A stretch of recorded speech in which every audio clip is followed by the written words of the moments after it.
JM Tesla Aftermarket Accessories. Mud flaps, mud flaps. We're going to show you how to install our great mud flaps.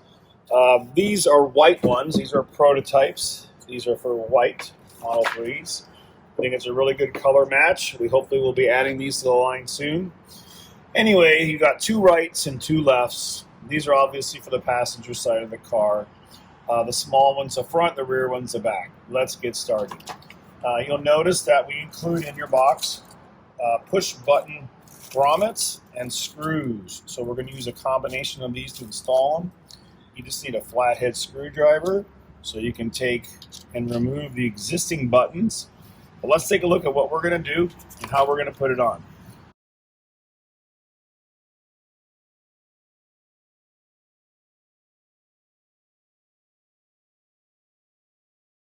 This one, of course, is the front right.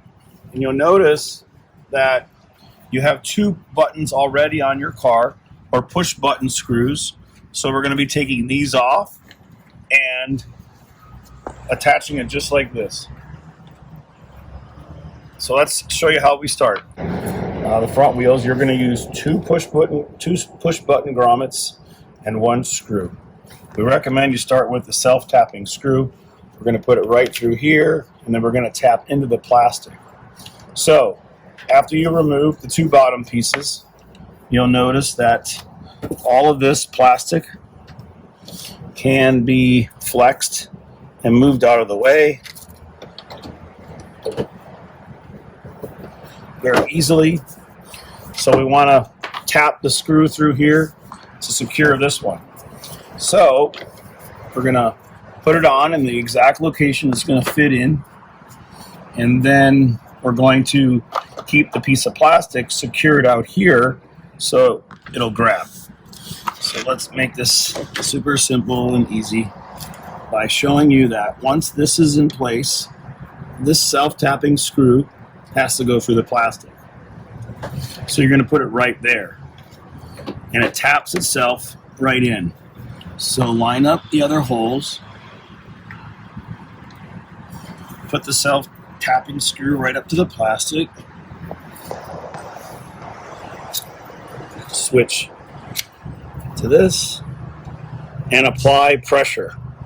What happens is the threads enter the plastic, go through it, grab it, and that's it. So we don't want to tighten it all the way. We want to leave a little bit inside of here.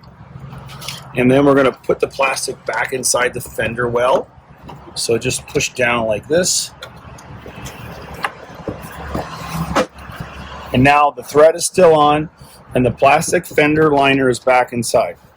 So then proceed putting the push buttons in, and you can move these around until they grab. Use the longer ones, like we mentioned earlier, the RPM buttons. And then now these lock.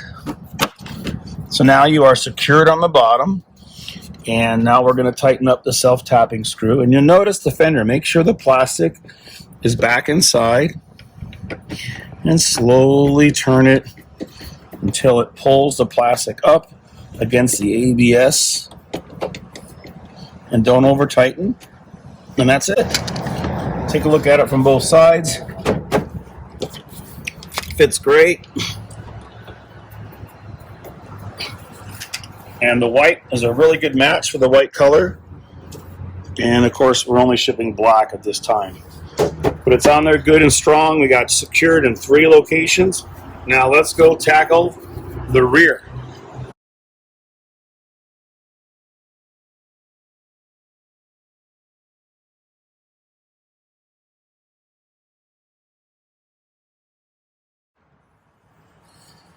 Okay, so again, the order now is to, once you remove this nut and this grommet, is to simply put this in place of the bottom bolt. This grabs on like that. So again, this just grabs on over and tucks on the inside.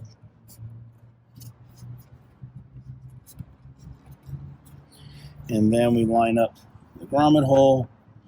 Make sure we're right in the right location.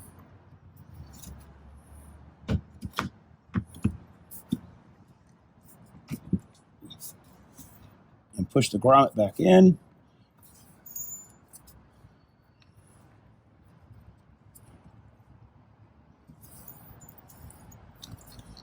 Again, we don't have the nut secured underneath. We don't have it removed, so it's throwing our distances off a little bit. But we're just going to simulate reattaching it.